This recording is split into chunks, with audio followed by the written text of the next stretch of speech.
ท่านทั้งหลายสิ่งมีชีวิตสิ่งไม่มีชีวิตเกิดการเปลี่ยนแปลงแปรสภาพไปตามกาลเวลาเวลานี้ถึงเทศกาลออกพรรษาการเวลาเกิดการเปลี่ยนแปลงผู้ที่มีสติก็รักษาศีลตลอดฤดูพรรษา3 เดือนผู้ที่มีสติก็จะบำเพ็ญสัจจะผู้ที่มีสติ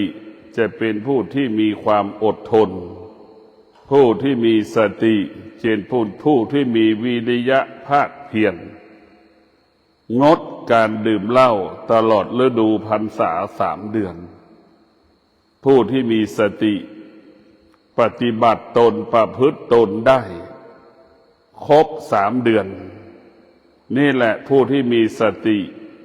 ก็จะละสิ่งที่เป็นอัปมงคลละสิ่งที่เป็นอกุศลบำเพ็ญตนสิ่งที่เป็นกุศลทั้งสิ้นท่านทั้งหลายอะไรที่มีอยู่บนโลกใบนี้ไม่เปลี่ยนแปลงไม่มีมนุษย์เกิดมาก็เกิดการเปลี่ยนแปลงเช่นเกิดมา1 วันก็แก่1 วันเกิดมา1 วันก็เสื่อม1 วันเกิดมา1 วันก็เจ็บ1 วันเรียกว่าการเกิดก็คือการเปลี่ยนแปลงแต่ท่านทั้งหลายพิจารณามันมีอะไรที่ไม่เปลี่ยนแปลงในชีวิตเรามันไม่มีเมื่อเรารู้ว่าชีวิตเรามันเกิดการเปลี่ยนแปลงมันก็บ่งบอกว่าชีวิตเรามันไม่มีอะไรเป็นของเรา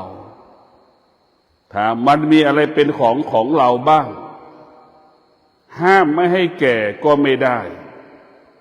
ห้ามไม่ให้เจ็บก็ห้ามไม่ได้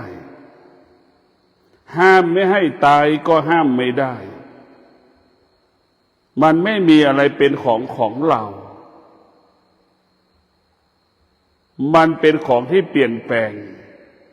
มันเป็นสิ่งที่เป็นของที่มันเปลี่ยนแปลงสภาพไปตลอดเวลาเพราะฉะนั้นพระพุทธเจ้าทั้งหลายจึงเอาร่างกายของเรานั้นมาเป็นธรรมะจึงเอาอารมณ์ความรู้สึกของเรามาเป็นธรรมะเอามาเป็นพิจารณาว่าธรรมะก็คือธรรมชาติธรรมชาติก็คือธรรมะดั่งมะม่วงดิบกับมะม่วงสุกมันก็เกิดที่เดียวกันมันแยกกันไม่ออกว่าอันไหนมันสุกอันไหนมันดิบเช่นเดียวกับธรรมะกับธรรมชาติมันก็เป็นเช่นนั้นเบื้องต้นเราเข้าใจว่ามันเป็นธรรมชาติแต่ที่สุดเราก็อยู่เหนือธรรมชาติอีกใช่ไหมธรรมชาติเป็นเหตุให้เรารู้ธรรมะเป็นเหตุให้เราอยู่เหนือสิ่งที่เรารู้นะพวกเราทั้งหลายธรรมชาติเป็นเหตุให้เรารู้ธรรมะเป็นเหตุให้เราอยู่เหนือสิ่งที่เรารู้เมื่อเรารู้เรื่องธรรมชาติเกิดแก่ก็เป็นธรรมชาติพวกเราทั้งหลายร้องไห้เสียใจก็เป็นธรรมชาติเจ็บปวดทุกข์ทรมานลำบากก็เป็นธรรมชาติแต่พวกเราทั้งหลายเป็นธรรมชาติทั้งระบบแต่ธรรมะบอกให้เราอยู่เหนือธรรมชาติธรรมะก็หมายถึงสติและปัญญาผู้ที่มีสติและผู้ที่มีปัญญาจึงอยู่เหนือธรรมชาติผู้ที่มีสติปัญญาจึงรู้ว่าธรรมชาติมันแปรสภาพเกิดการเปลี่ยนแปลงทุกขนาดลมหายใจดั่งมนุษย์แก่โดยไม่รู้สึกตัวทุกคนก็รู้ว่าแก่โดยไม่รู้สึกตัว เติบโตโดยไม่รู้สึกตัวนั่นแหละคือการเปลี่ยนแปลงปรากฏกับชีวิตเราอยู่ตลอดเวลาบุคคลที่มีสติและปัญญาอยู่กับการเปลี่ยนแปลงได้อย่างเป็นปกติอยู่กับการเปลี่ยนแปลงได้อย่างงดงามอะไรจะเปลี่ยนแปลงผู้ที่มีสติผู้ที่มีปัญญาไม่เปลี่ยนแปลงไปตามกาลเวลาไม่เปลี่ยนแปลงไปตามเหตุการณ์ต่างๆผู้ที่มีปัญญาอยู่เหนือการเปลี่ยนแปลงผู้ที่มีปัญญาอยู่กับเหตุการณ์ปัญหานั้นๆได้อย่างเป็นปกติพวกเราทั้งหลายผู้ที่มีปัญญาเข้าใจว่าโลกมันเปลี่ยนแปลงดวงดาวมันเปลี่ยนแปลงดวงจันทร์มันเปลี่ยนแปลงดวงอาทิตย์มันเปลี่ยนแปลงจักรวาลมันเปลี่ยนแปลงแต่หัวใจของคนที่มีธรรมะไม่เปลี่ยนแปลงหัวใจของผู้ที่มีธรรมะไม่สะเทือนและไม่หวั่นไหวเพราะหัวใจของผู้ที่มีธรรมะเข้าใจจึงอยู่เหนือคำว่าการเปลี่ยนแปลงพวกเราทั้งหลายสติกับปัญญานั้นคงสภาพเดิมคงสภาพเดิมคนจะตายและจะตายไปกี่ล้านคนถ้ามีสติและปัญญาก็อยู่เหนือการเปลี่ยนแปลงความแก่ปรากฏก็ไม่สะเทือนความเจ็บปรากฏก็ไม่สะเทือนความตายจะเกิดก็ยังไม่สะเทือนรู้และเข้าใจว่ามันเป็นเช่นนี้เป็นแบบนี้ของมันนี่แหละสติปัญญาจึงอยู่กับการเปลี่ยนแปลงจึงรู้เรื่องการเปลี่ยนแปลงชีวิตเราก็เช่นเดียวกันผมเราก็เกิดการเปลี่ยนแปลง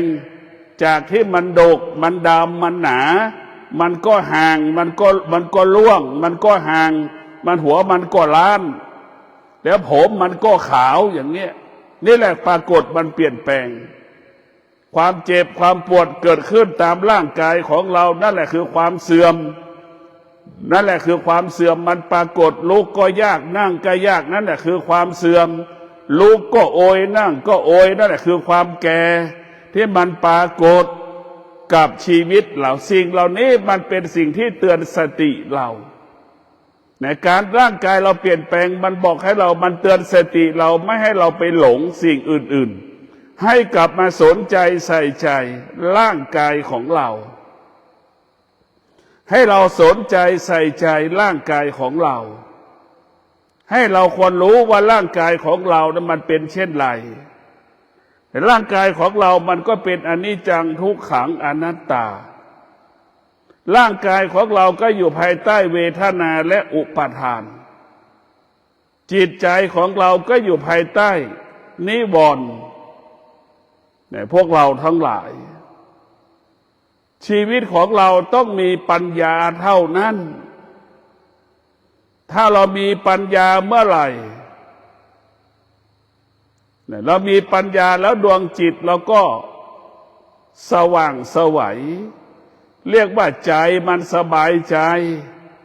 ใจมันไม่ต้องกังวลใจกับสิ่งใดสิ่งหนึ่งเรื่องใดเรื่องหนึ่งในท่านทั้งหลาย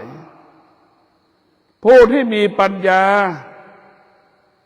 จึงอยู่กับการเปลี่ยนแปลงอะไรเปลี่ยนแปลงอารมณ์ความรู้สึกความนึกคิดผู้ที่มีปัญญาจึงอยู่เหนืออารมณ์ความรู้สึกไม่ตอบสนองอารมณ์ความรู้สึกที่เรารู้สึกเพราะฉะนั้นผู้ที่มีปัญญาจึงรู้อยู่เหนือรู้ผู้มีปัญญารู้จึงไม่ตามรู้ผู้มีปัญญารู้ความจริงละความจริงผู้มีปัญญาจึงเห็นความสงบเป็นสิ่งสำคัญผู้มีปัญญาจึงให้ความสำคัญกับความสงบ ให้ความสงบได้เป็นสิ่งที่มีคุณค่าต่อลมหายใจกายสงบเป็นสิ่งที่มีค่าใจสงบก็เป็นสิ่งที่มีค่าในท่านทั้งหลายผู้ที่มีปัญญาจึงรู้อะไรรู้แล้วไม่ยึดติดในสิ่งที่รู้อดีตก็ไม่ยึดติดอนาคตก็ไม่ยึดติดปัจจุบันก็ไม่ยึดติดไม่มีติดในอดีตปัจจุบันและอนาคตจนถึงที่สุดปัญญาอยู่เหนืออดีตอยู่เหนืออนาคตอยู่เหนือปัจจุบันผู้ที่มีปัญญาอยู่เหนืออดีตอยู่เหนืออนาคตอยู่เหนือปัจจุบันผู้ที่มีปัญญาไม่มีอดีตไม่มีอนาคตไม่มีปัจจุบันนี่แหละสุดยอดของผู้ที่มีปัญญาจึงมีจิตที่เป็นอิสระมีจิตที่เป็นอิสระมีใจเป็นที่อิสระในพวกเราทั้งหลายมีกายเป็นอิสระมีใจเป็นอิสระความเป็นอิสระเหล่านี้แหละจึงทำให้เรารู้ธรรมเข้าถึงธรรมรู้ธรรมเข้าถึงธรรมธรรมก็คือลมหายใจเข้าลมหายใจออกนี่เป็นยอดของธรรมหายใจละเอียดหายใจหยาบหายใจละเอียดหายใจหยาบเข้าออกนั่นแหละคือธรรมแต่พวกเราทั้งหลายธรรมะคงอยู่เป็นอยู่คู่กับโลกใบนี้ถึงแม้โลกจักรวาลดวงดาวเปลี่ยนแปลงธรรมะไม่เปลี่ยนแปลงธรรมะอยู่เหนือการเปลี่ยนแปลงแต่พวกเราทั้งหลายอะไรก็เปลี่ยนแปลงแต่ธรรมะคงสภาพเดิมเสมอ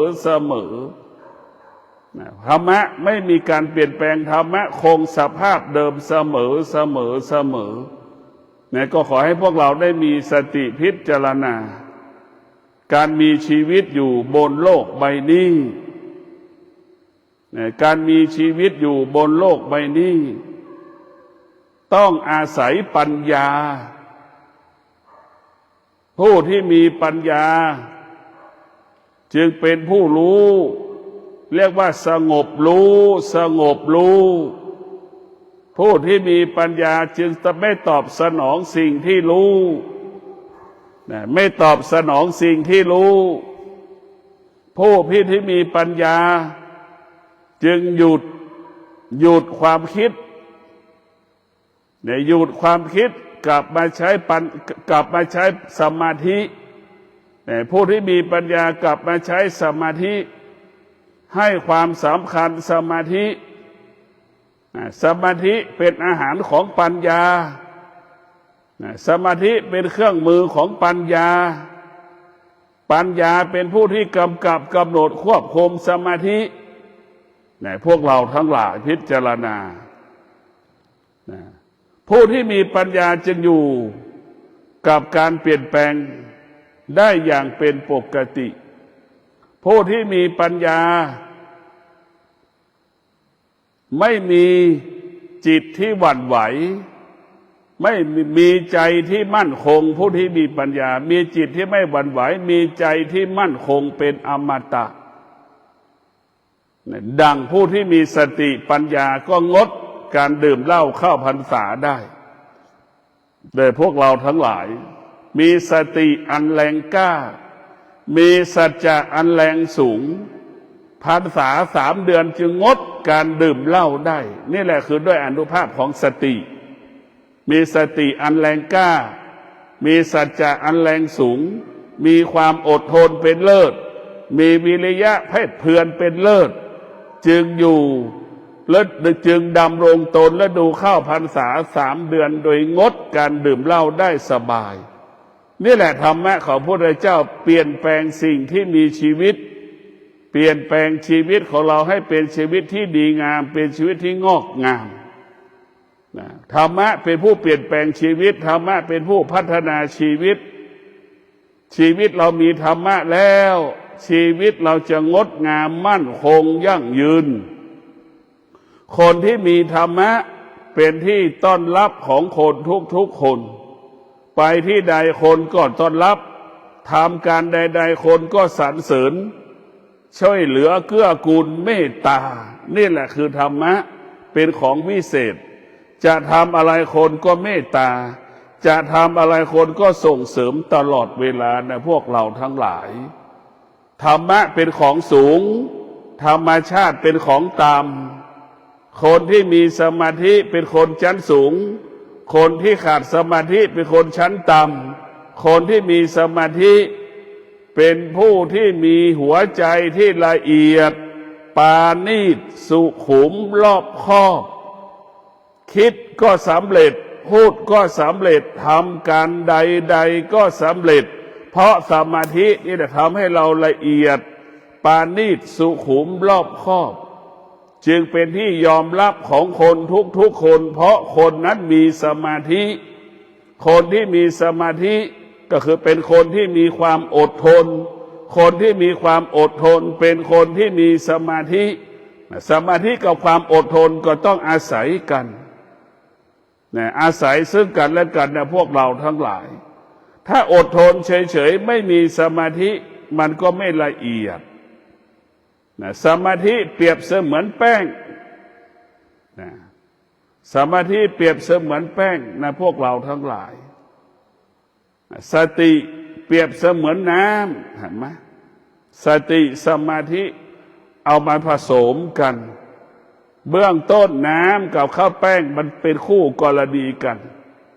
พอเราขยำน้ำกับแป้งพอเราขยำไปแป้งกับน้ำไม่ติดมือเราไม่ติดแป้งไม่ติดมือนั่นแหละจิตให้มีสติกับสมาธิ